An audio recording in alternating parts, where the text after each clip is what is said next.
올림픽 도시 밀라노. 선수단 입장보다 더 조용하게, 그러나 더 오래 남는 장면이 있었습니다.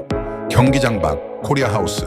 아무도 주목하지 않던 그 공간에서 한국은 전혀 다른 방식의 경쟁을 시작했습니다. 메달도 기록도 아니었습니다. 맑은 국물 한 그릇이었습니다.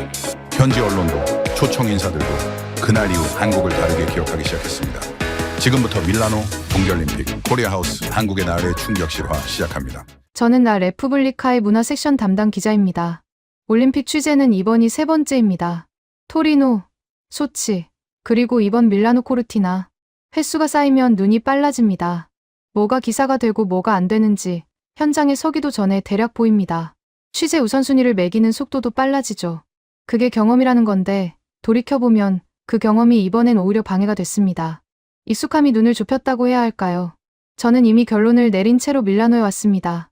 2026년 2월 6일 밀라노 코르티나 동계올림픽 개막식이 끝난 다음 날 아침이었습니다. 편집장이 취재 우선순위 목록을 넘겼습니다. 알파인 스키 결과, 피겨 스케이팅 프리뷰, 개최국 이탈리아 선수단 동향, 빙상 종목 주요 선수 인터뷰. 빼곡했습니다. 목록 가장 아래쪽 작은 글씨로 이렇게 적혀 있었습니다. 각국 문화 홍보관 시간 되면 확인. 그 아래 괄호 안에 여러 나라 이름이 줄지어 있었고 코리아하우스도 그 안에 들어 있었습니다. 저는 그 줄을 보고 별 생각 없이 넘겼습니다. 올림픽 기간 중 각국이 운영하는 홍보관이라는 건 솔직히 말해서 취재 가치가 높은 공간이 아닙니다. 국기 걸어두고 전통 의상 입혀주고 관광 영상 틀어주는 곳. 기사 한 줄 뽑으려면 뭔가 특별한 이벤트라도 있어야 하는데 그런 게 없으면 그냥 사진 몇 장 찍고 나오는 게 전부입니다. 저는 코리아하우스도 그런 공간일 거라고 판단했습니다. 한국이라는 나라에 대해 제가 가진 이미지가 그 판단을 거들었습니다. 판단은 빠르게 내려졌고 그만큼 얕았습니다. 한국, 삼성, 현대, 그리고 K-팝. 최근 몇 년 사이 유럽에서도 한국 문화 콘텐츠의 인기가 올라갔다는 건 압니다. 젊은 독자들이 한국 드라마 이야기를 하고 한국 음식 식당이 밀라노 시내에 하나둘씩 늘어나고 있죠. 편집부 막내는 한국 아이돌 그룹 이름을 줄줄 꿰고 있습니다. 그런 현상들을 저도 기사로 몇 번 다뤘습니다. 그러나 저한테 한국은 여전히 떠오르는 나라였지. 올림픽 홍보관에서 뭔가 깊은 문화 이야기를 꺼낼 나라는 아니었습니다. K-팝 음악 좀 틀고 화장품 샘플 나눠주고 포토존 앞에 사람들이 줄 서는 그림. 그게 제가 예상한 코리아하우스의 전부였습니다. 그 예상이 얼마나 좁은 틀에서 나온 건지 그땐 몰랐습니다. 장소가 빌라 네키 캄필리오벨라 네체 캠페글레라는 건 취재 준비 중에 확인했습니다. 1930년대에 설계된 밀라노의 역사적 건축물이자 박물관입니다. 저도 몇 번 가본 적 있는 공간입니다. 밀라노 시민이라면 누구나 아는 장소죠. 건축적으로도 가치가 높고 영화 촬영지로도 여러 차례 쓰인 곳입니다. 그 공간을 한국이 쓴다는 건 흥미로운 선택이었습니다. 나쁘지 않은 안목이라고 생각했습니다. 하지만 공간이 아무리 좋아도 안에서 뭘 하느냐가 중요한 법이죠. 좋은 그릇이 좋은 내용을 보장하진 않습니다. 저는 그 안에서 특별한 게 나올 거라고 기대하지 않았습니다. 기대 자체를 접어뒀다고 하는 게 더 정확합니다. 코리아하우스는 2월 5일에 문을 열었습니다. 개관식에는 한국 측 주요 인사들이 참석했다는 간단한 보도자료가 편집부로 들어왔지만 저는 읽고 덮었습니다. 관심이 없었다기보다 우선순위가 아니었습니다. 올림픽 첫 주는 늘 바쁩니다. 경기 결과, 선수 인터뷰, 현장 분위기. 그것만 쫓아도 하루가 빠듯하죠. 코리아하우스는 나중이었습니다. 그리고 그 나중이 날마다 조금씩 뒤로 밀리고 있었습니다. 사실 저만 그런 게 아니었습니다. 편집부 동료들도 비슷했습니다. 올림픽 취재단 안에서 코리아하우스 이야기가 나온 건 딱 한 번이었습니다. 스포츠 담당 선배가 한국이 어디서 홍보관 운영한다더라고 지나치듯 말했고 누군가 K-팝 행사하는 거 아니야? 라고 받았습니다. 그게 전부였습니다. 웃음 하나, 끝. 대화는 그대로 다른 주제로 넘어갔습니다. 코리아하우스는 우리 취재단의 관심 목록에 끝내 올라오지 못했습니다. 그렇게 개막 첫날이 지났습니다. 밀라노의 밤 공기는 차가웠고 저는 피겨 스케이팅 프리뷰 기사를 마감하며 노트북을 닫았습니다. 취재 일지 마지막 줄에는 내일 챙겨야 할 것들이 빼곡했습니다. 코리아하우스는 그 안에 없었습니다. 일정표 아래쪽 괄호 안에 여전히 조용히 남아 있었습니다. 저는 그 괄호를 닫은 채로 잠자리에 들었습니다. 올림픽 취재 첫 주는 늘 전쟁입니다. 2월 7일 개막식 당일부터 경기장과 프레스센터를 번갈아 뛰었습니다.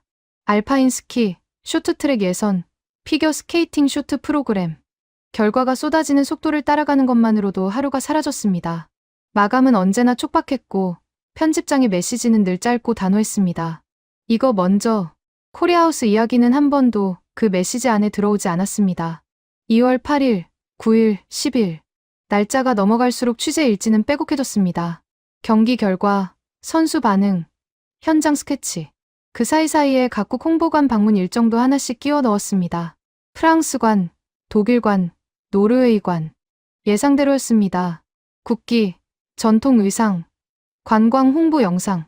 사진 몇 장 찍고 나오는데 30분이면 충분했습니다. 기사거리는 없었습니다. 코리아하우스는 그 목록에도 아직 없었습니다. 자연스럽게 뒤로 밀렸고 저도 굳이 당기지 않았습니다. 그런데 2월 11일 작은 변화가 있었습니다. 프레스센터 휴게실에서 일본 취재진 2명이 대화하는 걸 우연히 들었습니다.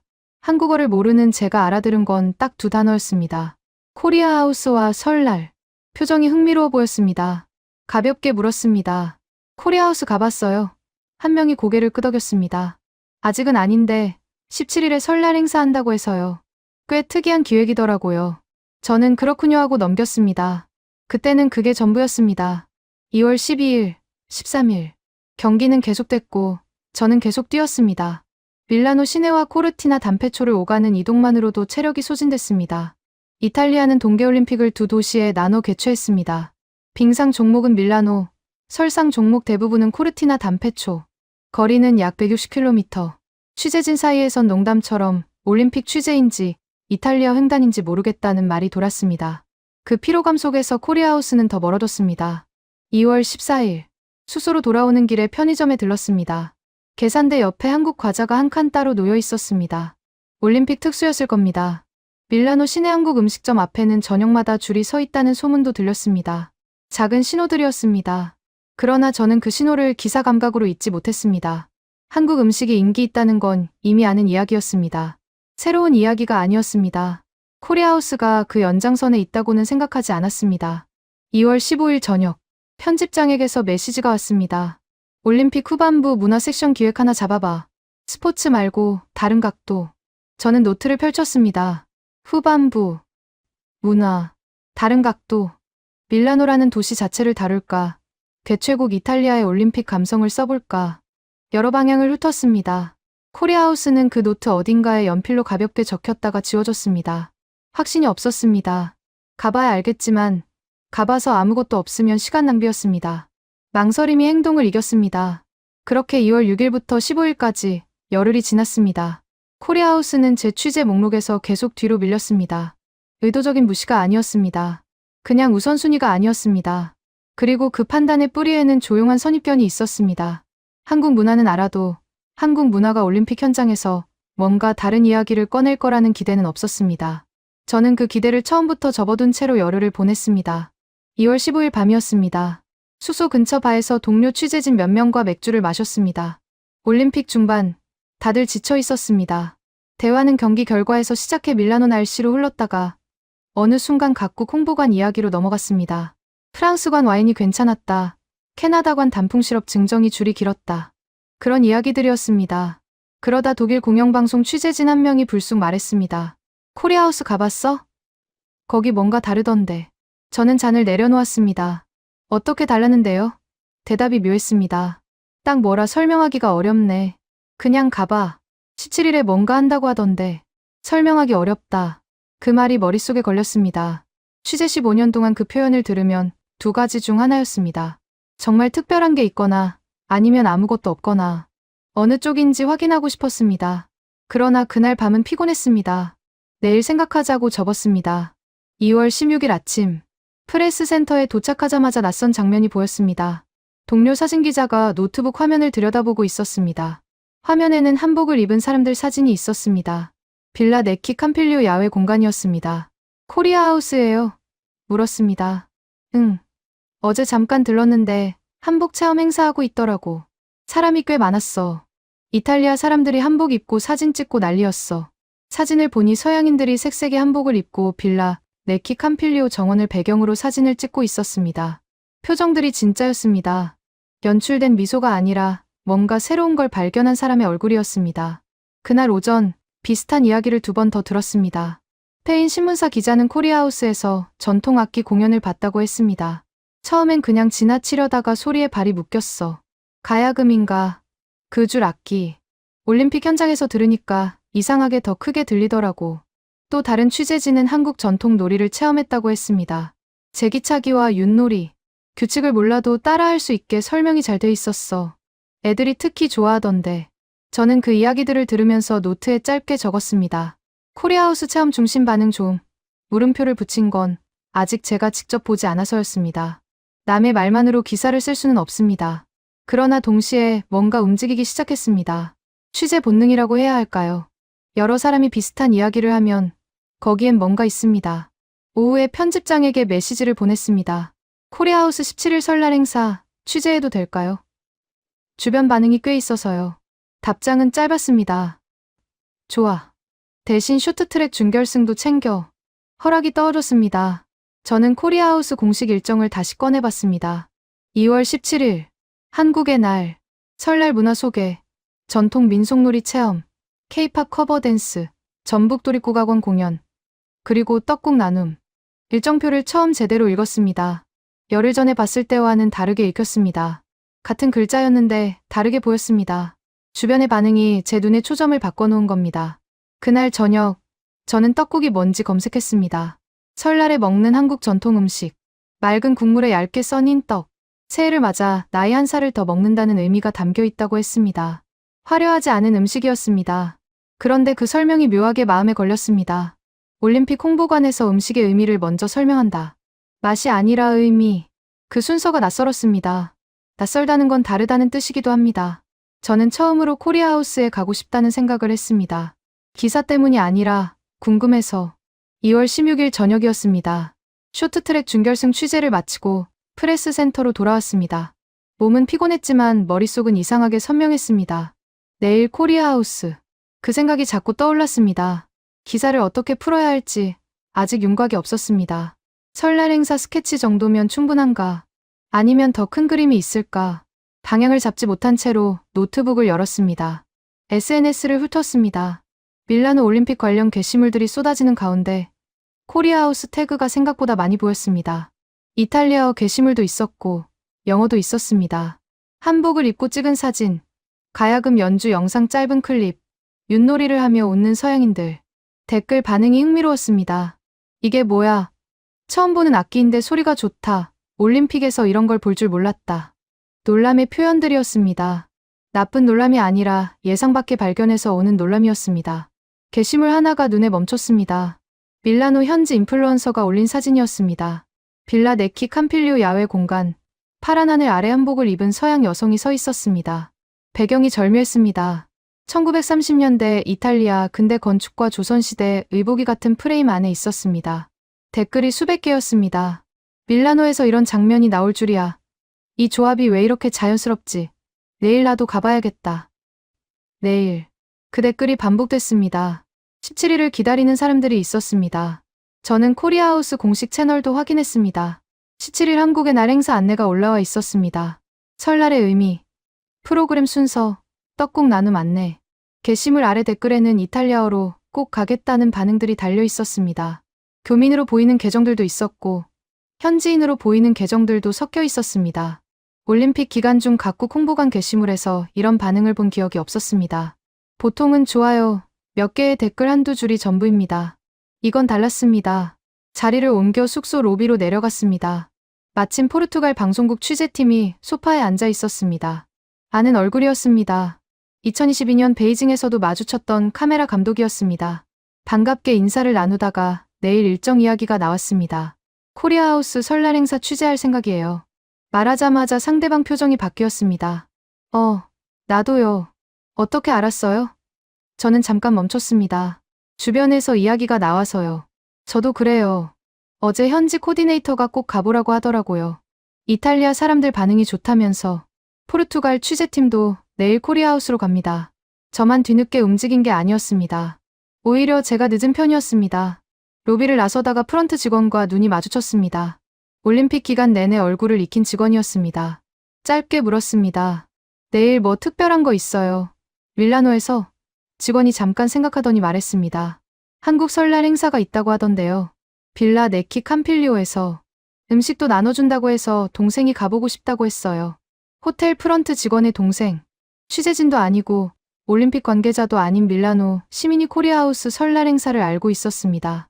그 사실이 생각보다 크게 다가왔습니다. 방으로 돌아와 노트에 적었습니다. 취재진, 현지 인플루언서, 이탈리아 시민, 포르투갈 방송팀. 각각 다른 경로로 같은 곳을 향하고 있었습니다. 코리아하우스 17일. 누가 홍보한 것도 아니었습니다. 조용히, 그러나 분명하게 퍼지고 있었습니다. 저는 노트북을 닫고 일찍 잠자리에 들었습니다. 내일 아침 일찍 출발해야 했습니다. 2월 17일 아침 일찍 숙소를 나섰습니다. 밀라노의 2월은 차갑습니다. 코트 깃을 세우고 걸었습니다. 지하철을 타고 시내 중심부로 이동했습니다. 빌라 네키 캄필리오까지는 걸어서 10분 거리였습니다. 골목을 꺾어 돌아서자 건물이 보였습니다. 1930년대 건물 특유의 단단하고 절제된 외관. 그 앞에 사람들이 모여 있었습니다. 생각보다 많았습니다. 입구 앞에서 잠깐 멈췄습니다. 줄이 길진 않았지만 다양했습니다. 이탈리아 사람들, 동양계 얼굴들, 취재 장비를 든 사람들, 아이를 데리고 온 가족. 올림픽 홍보관 앞 풍경치고는 낯선 조합이었습니다. 보통 홍보관은 해당 나라 교민들이 줄을 이루거나 아니면 취재진만 드문드문 드나드는 경우가 많습니다. 현지 가족 단위 방문객이 섞여 있다는 건 달랐습니다.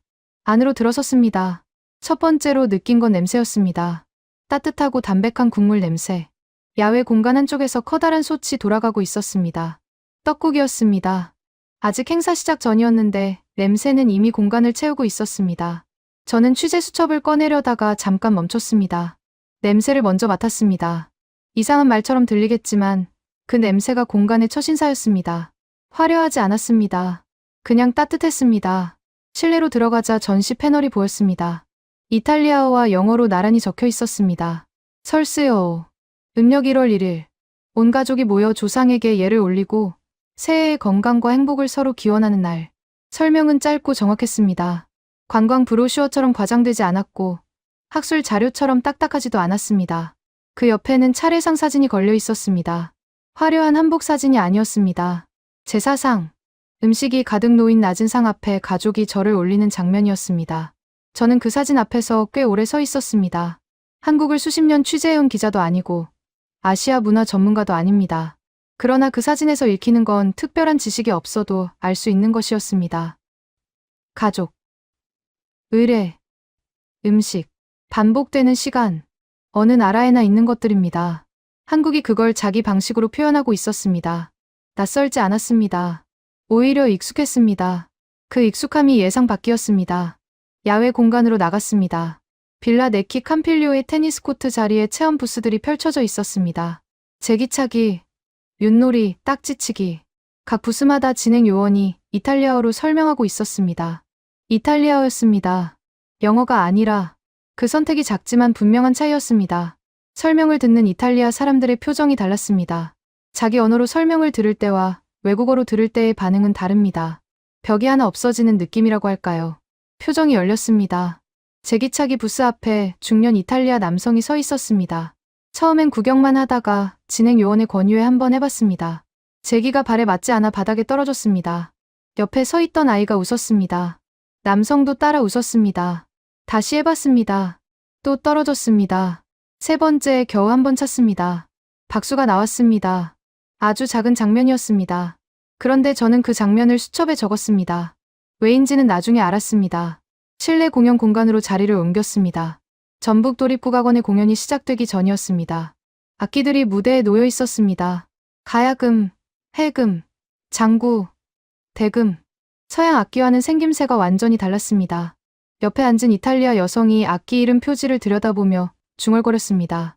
가야금. 어떤 소리가 나려나? 저도 같은 생각을 하고 있었습니다. 공연이 시작됐습니다. 첫 음이 나오는 순간 실내가 조용해졌습니다. 완전한 침묵은 아니었습니다. 그러나 분명히 달라졌습니다. 웅성거림이 멈췄습니다. 사람들이 악기 쪽으로 고개를 돌렸습니다. 그 반응이 자연스러웠습니다. 연출된 집중이 아니라 소리가 사람을 당긴 겁니다. 해금 소리였습니다. 두 줄짜리 차련악기. 활로 줄을 그어 소리를 냅니다. 서양의 바이올린과 구조는 비슷하지만 소리가 전혀 달랐습니다. 바이올린보다 가늘고 더 날카로우면서도 어딘가 아련했습니다. 사람 목소리를 닮은 소리라고 해야 할까요? 울음과 노래의 중간 어딘가에 있는 소리였습니다. 저는 그 소리를 처음 들었습니다. 처음인데 낯설지 않았습니다. 그 모순이 신기했습니다.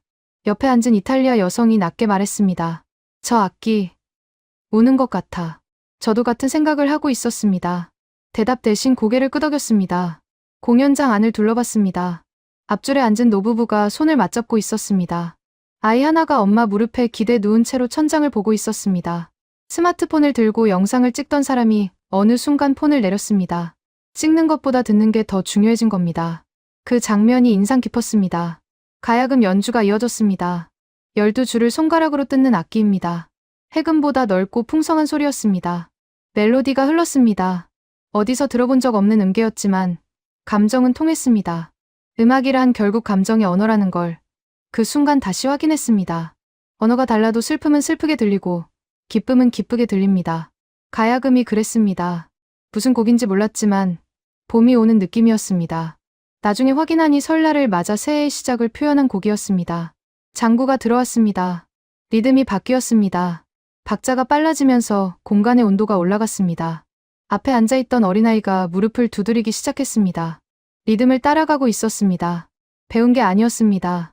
몸이 먼저 반응한 겁니다. 리듬은 언어보다 먼저 전달됩니다. 그 아이가 그걸 증명하고 있었습니다. 공연이 끝났습니다. 박수가 나왔습니다. 크지 않았습니다. 그러나 진심이 담긴 박수였습니다. 예의상 치는 박수와 진짜 박수는 다릅니다. 소리의 밀도가 다릅니다. 이날 박수는 후자였습니다. 연주자들이 인사를 했습니다. 관객 몇 명이 손을 흔들었습니다. 어색하지 않았습니다. 공연장을 나와 야외로 나갔습니다. K-팝 커버댄스 공연이 시작되고 있었습니다. 현지 댄스 크루였습니다. 이탈리아 젊은이들이 한국 아이돌 안무를 추고 있었습니다. 관객은 주로 젊었습니다. 함께 리듬을 타는 사람들도 있었습니다. 국악 공연과는 전혀 다른 분위기였습니다. 그러나 같은 공간에서 자연스럽게 이어졌습니다. 전통과 현대가 충돌하지 않았습니다. 같은 줄기에서 나온 것처럼 흘렀습니다. 저는 그 장면을 보면서 뭔가를 정리하려 했습니다. 국악과 K-팝, 가야금과 아이돌 안무, 이걸 같은 무대에 올리면 어색할 것 같았는데 어색하지 않았습니다. 왜일까? 한참 생각하다가 하나의 단어가 떠올랐습니다. 맥락. 한국은 이날 두 가지를 따로 보여준 게 아니었습니다. 하나의 문화가 시간을 따라 흐르면서 달라진 모습을 보여줬습니다. 뿌리와 가지. 그 연결을 관객이 느낀 겁니다. 설명 없이. 행사장 한쪽에서 함성이 났습니다. 윷놀이 부스였습니다. 이탈리아 중년 남성 4명이 두 편으로 나뉘어 윷을 던지고 있었습니다. 규칙을 완전히 이해한 건지 확신할 수 없었지만 진행 요원의 안내를 따라가며 판을 움직이고 있었습니다. 윷이 뭐가 나오자 한쪽이 환호했습니다. 상대편이 억울하다는 표정을 지었습니다. 그 표정이 웃겼습니다. 언어가 없어도 게임은 통합니다. 경쟁과 웃음은 번역이 필요 없습니다. 저는 부스 주변을 천천히 걸었습니다. 딱지치기 부스에서는 아이와 어른이 같이 딱지를 치고 있었습니다. 한복 체험 부스 앞에는 줄이 서 있었습니다. 빌라 네키 캄필리오 정원을 배경으로 한복을 입고 사진을 찍으려는 사람들이었습니다. 취재진도 섞여 있었고 일반 방문객도 있었습니다.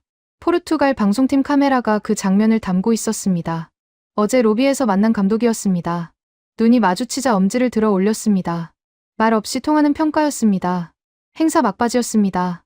오후로 접어들면서 프로그램이 마무리 단계에 들어갔습니다. 공연은 끝났고 체험 부스들도 정리 중이었습니다. 사람들이 야외 공간으로 자연스럽게 모여들었습니다.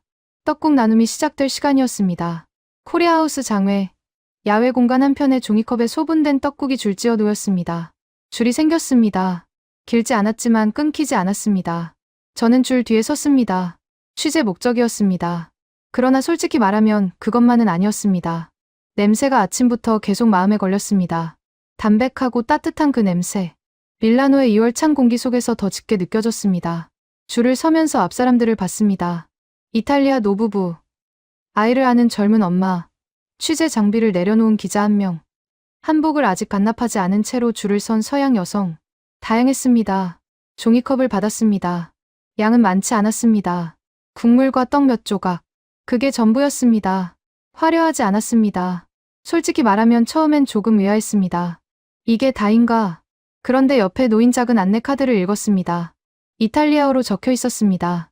떡국을 먹으면 한 살을 더 먹는다는 한국의 믿음. 새해 첫날, 이 한 그릇으로 시간이 바뀐다는 의미, 음식이 아니라 의뢰라는 설명이었습니다. 저는 국물을 한 모금 마셨습니다. 맑았습니다. 간이 세지 않았습니다. 떡은 얇고 부드러웠습니다. 특별한 맛이라고 하기 어려웠습니다. 자극적이지 않았습니다. 그런데 그 평범함이 이상하게 마음을 건드렸습니다. 이탈리아 음식은 강합니다. 토마토, 치즈, 올리브 오일, 재료가 직접 마를 겁니다. 이 국물은 달랐습니다. 조용했습니다. 먼저 나서지 않았습니다. 그 조용함이 오히려 오래 남았습니다. 옆에 선 이탈리아 노부부가 국물을 마셨습니다.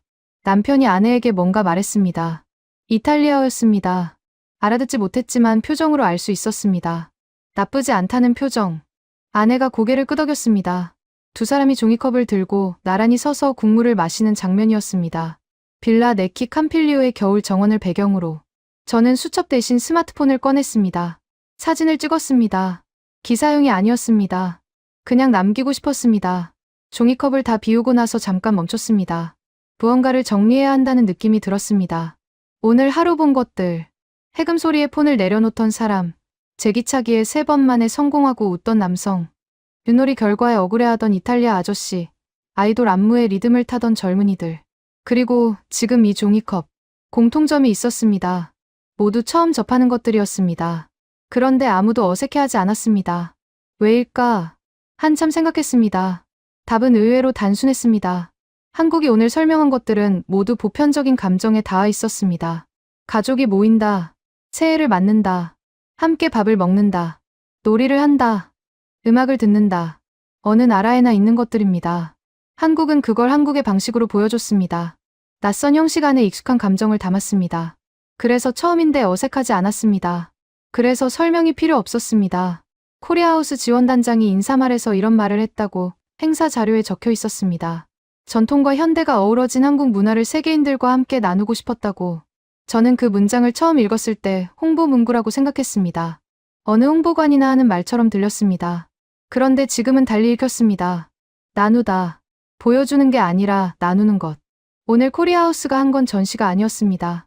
초대였습니다. 들어와서 같이 해보라는 초대. 그 차이가 컸습니다. 주 이탈리아 한국 대사와 주 밀라노 한국 총영사도 행사에 참석했다고 했습니다. 저는 그분들의 발언보다 행사장 구석에서 윷을 던지던 이탈리아 아저씨가 더 오래 기억에 남을 것 같다고 생각했습니다. 외교는 때로 연설보다 윷판에서 더 잘 완성됩니다. 같이 웃을 수 있으면 설명은 필요 없습니다. 종이컵을 내려놓았습니다. 빈 컵이었습니다. 국물 한 방울도 남지 않았습니다. 언제 다 마셨는지 몰랐습니다. 의식하지 않는 사이에 비워진 겁니다. 그게 이상하게 인상 깊었습니다. 맛있어서 급하게 마신 게 아니었습니다. 그냥 자연스럽게 마시고 있었습니다. 저는 취재 현장에서 음식을 자주 먹습니다.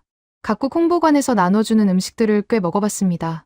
치즈, 햄, 초콜릿, 와인, 전통 과자. 대부분 맛있었습니다. 그런데 대부분 금방 잊혔습니다. 먹는 순간은 좋았지만 그 음식이 왜 거기 있었는지는 기억에 남지 않았습니다. 음식이 그냥 음식이었던 겁니다. 오늘 떡국은 달랐습니다. 맛이 특별했던 게 아닙니다. 맥락이 달랐습니다. 이 국물이 왜 여기 있는지, 왜 오늘 나눠지는지, 이 안에 어떤 시간이 담겨 있는지. 그게 먼저 전달됐습니다. 음식이 의미를 품고 있었습니다. 그 순서가 달랐습니다. 수소로 돌아오는 지하철 안에서 수첩을 펼쳤습니다. 오늘 적은 것들을 다시 읽었습니다. 해금 소리, 폰을 내려놓던 사람, 제기차기 3번째 시도, 윤모에 환호하던 이탈리아 아저씨, 가야금 선율, 아이의 무릎 장단, 한복 입은 서양 여성, 나란히 국물 마시던 노부부. 단편적인 장면들이었습니다. 그런데 이어서 읽으니 하나의 흐름이 보였습니다. 처음엔 구경하다가 다가서고 참여하고 나누는 흐름. 코리아하우스가 오늘 만든 흐름이었습니다. 설계된 것이었을 겁니다. 그러나 강제되지 않았습니다. 사람들이 스스로 그 흐름 안으로 들어갔습니다. 저도 그 흐름 안에 들어가 있었습니다. 언제부터인지 모르게 취재하러 갔는데 취재 대상이 아니라 참여자가 돼 있었습니다. 줄을 서서 종이컵을 받고 국물을 마시고 빈 컵을 손에 쥐고 서 있던 그 순간. 그때 저는 기자가 아니라 그냥 사람이었습니다. 2월 17일 밀라노에서 설날을 처음 경험하는 사람. 그 경험이 이탈리아어로 설명됐고 종이컵 안에 담겼습니다. 지하철 창문 밖으로 밀라노 시내가 스쳐 지나갔습니다. 이 도시는 제가 태어난 곳입니다. 익숙한 거리, 익숙한 건물들. 그런데 오늘은 조금 다르게 보였습니다. 빌라 네키 캄필리오하는 공간을 저는 이탈리아 건축으로만 알고 있었습니다. 오늘 그 공간에서 한국의 설날이 열렸습니다. 가야금 소리가 1930년대 건물 안에 울렸습니다. 조선시대 의복과 이탈리아, 근대 건축이 같은 정원에 있었습니다. 어색했을 것 같은 조합인데 어색하지 않았습니다. 오히려 자연스러웠습니다. 그 자연스러움이 무엇 때문인지 계속 생각했습니다. 숙소에 돌아와 코트를 벗고 책상 앞에 앉았습니다. 노트북을 열었습니다. 기사를 써야 했습니다. 편집장이 문화 섹션 기획을 잡아보라고 했고 저는 코리아하우스를 가겠다고 했습니다. 결과를 내야 했습니다. 그런데 첫 문장이 나오지 않았습니다. 흔한 일입니다. 좋은 현장일수록 첫 문장이 어렵습니다. 무엇부터 써야 할지 몰라서가 아니라 어디서부터 잘라야 할지 몰라서입니다. 오늘이 그랬습니다. 한참 멍하니 앉아있다가 수첩을 다시 펼쳤습니다. 맨 처음 페이지, 코리아하우스 첫 방문 기록이 있었습니다. 아니, 없었습니다. 코리아하우스는 열흘 동안 제 수첩에 단 한 줄도 적히지 않았습니다. 그게 새삼 이상하게 느껴졌습니다. 왜 가지 않았을까? 이유는 단순했습니다. 기대가 없었으니까. 기대가 없었던 이유도 단순했습니다. 한국 문화가 올림픽 홍보관에서 뭔가 다른 이야기를 꺼낼 거라고 생각하지 않았으니까. 그 생각이 어디서 왔는지 이제 돌아봐야 했습니다. 저는 유럽 기자입니다. 아시아 문화를 취재할 때 특정한 틀이 있습니다. 의식하든 의식하지 않든. 일본은 정밀하고 절제됐다. 중국은 웅장하고 역사가 깊다. 한국은 빠르고 역동적이다. K-팝, 반도체, 드라마. 그 틀 안에서 한국을 봤습니다. 틀린 말은 아닙니다. 그러나 그 틀이 다른 걸 가렸습니다. 한국이 오래된 것들을 가지고 있다는 것. 그 오래된 것들이 지금도 살아있다는 것. 그리고 그것들이 올림픽 현장 한복판에서 외국인에게 자연스럽게 전달될 수 있다는 것. 그걸 저는 몰랐습니다. 알려고도 하지 않았습니다. 떡국이 그걸 가르쳐줬습니다. 화려하지 않은 맑은 국물 한 그릇이. 음식은 때로 말보다 정확합니다. 음식은 속이지 않습니다. 맛이 있으면 있는 거고 없으면 없는 겁니다. 의미가 있으면 느껴지고 없으면 안 느껴집니다. 오늘 떡국은 느껴졌습니다. 맛이 강해서가 아니라 담긴 것이 있어서였습니다. 새해, 가족, 시간, 나눔, 종이컵 하나에 그게 다 들어있었습니다. 기사 첫 문장을 썼습니다. 지웠습니다. 다시 썼습니다. 또 지웠습니다. 세 번째 시도에서 이렇게 적었습니다. 2월 17일 밀라노 한복판에서 한국의 새해가 열렸다. 멈췄습니다. 틀린 문장은 아니었습니다. 그러나 뭔가 빠져 있었습니다. 가장 중요한 게 빠져 있었습니다. 다시 지우고 다시 썼습니다. 2월 17일 밀라노에서 나는 처음으로 떡국을 먹었다. 그리고 처음으로 한국의 새해가 무엇인지 이해했다. 그 문장을 썼을 때 나머지가 흘렀습니다. 기사를 쓰면서 계속 그 장면들이 떠올랐습니다. 특히 노부부가 나란히 종이컵을 들고 서 있던 장면. 그분들이 떡국의 의미를 알았는지 모르겠습니다. 안내 카드를 읽었는지도 모릅니다. 그러나 국물을 마시면서 남편이 아내에게 뭔가 말했고 아내가 고개를 끄덕였습니다. 그 짧은 교환이 무엇이었는지 알 수 없습니다. 그러나 그 순간 두 사람은 한국의 설날 안에 있었습니다. 의도했든 아니든 그게 문화가 전달되는 방식이라는 생각이 들었습니다. 설명을 듣는 게 아니라 그 안에 들어가는 것. 기사를 마감하고 나서 편집장에게 보냈습니다. 자정이 가까운 시간이었습니다. 답장은 짧았습니다. 좋은데 사진도 같이 붙여줘. 저는 오늘 찍은 사진들을 넘겼습니다. 노부부, 윷놀이 아저씨, 아이의 무릎 장단, 한복 입은 서양 여성, 그리고 빈 종이컵. 마지막 사진은 제가 내려놓은 빈 종이컵을 찍은 것이었습니다. 기사에 쓸 만한 사진인지 확신이 없었습니다. 그러나 오늘을 가장 잘 설명하는 사진이었습니다. 아무것도 없는 빈 컵. 그러나 방금까지 무언가 가득했던 컵. 창문 밖을 봤습니다. 밀라노의 밤이었습니다. 2월 17일. 한국에서는 설날이 끝나가는 시간이었을 겁니다. 가족들이 모였다가 흩어지는 시간. 저는 오늘 그날의 아주 작은 조각을 밀라노에서 경험했습니다. 종이컵 하나 분량의 설날이었습니다. 그런데 그 한 컵이 충분했습니다. 아니, 충분하고도 남았습니다. 올림픽이 끝나면 각국의 홍보관들이 철수합니다. 빌라 네키 캄필리오도 다시 이탈리아의 역사 건축물로 돌아갈 겁니다. 코리아하우스의 간판도 내려지겠죠. 그러나 오늘 이 공간에서 일어난 일들은 각자의 기억 안에 남을 겁니다. 해금 소리를 들으며 폰을 내려놓은 사람, 제기를 3번 만에 찬 사람, 윤모에 환호한 사람, 한복을 입고 사진을 찍은 사람, 그리고 종이컵을 나란히 들었던 노부부. 저도 그 기억들 중 하나를 갖고 돌아갑니다. 기자 생활을 하면서 올림픽 현장을 3번 밟았습니다. 기억에 남는 장면들이 있습니다. 금메달 순간, 역전 드라마, 눈물의 인터뷰. 그런 장면들입니다. 오늘은 다른 종류의 장면이 생겼습니다. 경기장 밖, 역사적 건축물 정원. 겨울 공기 속, 종이컵 하나. 메달도 기록도 없는 장면. 그러나 올림픽이 결국 무엇을 위한 것인지 가장 잘 보여준 장면이기도 했습니다. 다른 세계가 만나는 것. 다르다는 걸 알면서도 같이 웃을 수 있는 것. 종이컵 하나를 나란히 들 수 있는 것. 저는 내일도 취재를 나갑니다. 경기 결과, 선수 인터뷰, 현장 스케치. 일상으로 돌아갑니다. 그러나 취재 수첩 한 켠에 오늘 날짜가 적혀 있을 겁니다. 2026년 2월 17일. 그 아래 짧게 적어뒀습니다. 떡국, 맑은 국물, 종이컵, 빌라 네키 캄필리오. 한국의 새해. 내년 설날이 되면 생각날 것 같습니다. 밀라노의 겨울이 담백한 국물 냄새가 나란히 서 있던 노부부가 음식은 때로 장소와 시간을 기억하게 만듭니다. 떡국이 그렇게 됐습니다. 저한테